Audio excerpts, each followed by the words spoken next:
Assalamualaikum sahabat. Setiap dari kita pasti pernah merasa, kenapa hidup terasa berat? Sudah kerja keras, tapi hasil tak sebanding. Sudah banyak doa, tapi rezeki belum juga datang. Hari ini, kita akan mendengar sebuah kisah.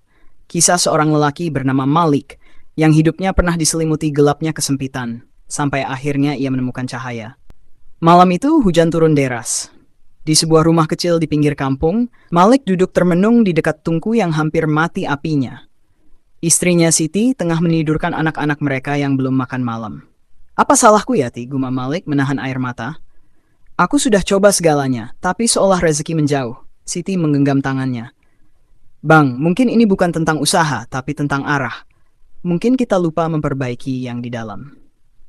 Keesokan harinya, Malik mendatangi Pak Salim, tetua kampung yang dikenal bijak.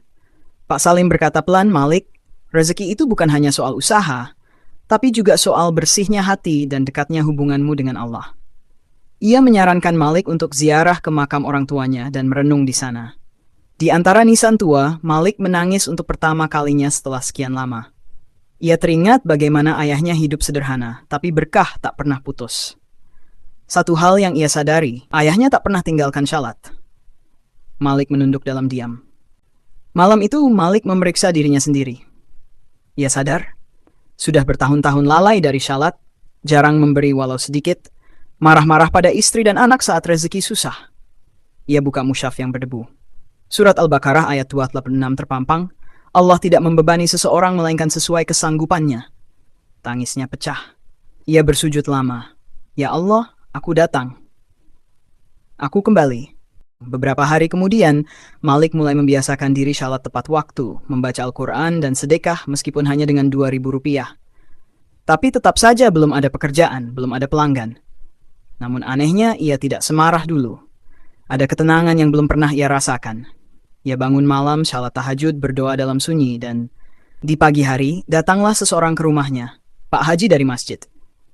Malik, kami butuh orang yang bersih-bersih masjid setiap pagi. Upahnya tidak besar, tapi halal. Mau leh? Malik tersenyum, matanya basah. Saya mau, Pak. Kerjaan sebagai marbot masjid membentuk rutinitas baru. Malik bangun subuh, bersihkan masjid, lalu mulai berdagang kecil-kecilan. Orang-orang mulai menyapa dengan hormat. Pelanggan mulai datang, bukan karena promosi, tapi karena kepercayaan. Istrinya pun ikut membuat kue kecil-kecilan. Anak-anak tampak lebih bahagia.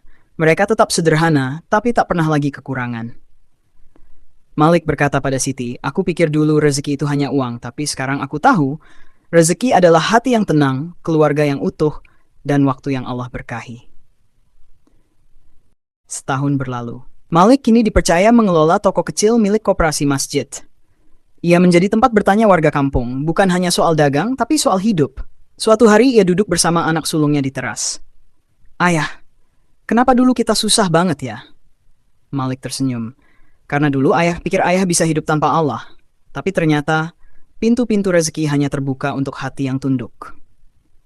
Sahabat, rezeki itu bukan soal angka, tapi soal keberkahan.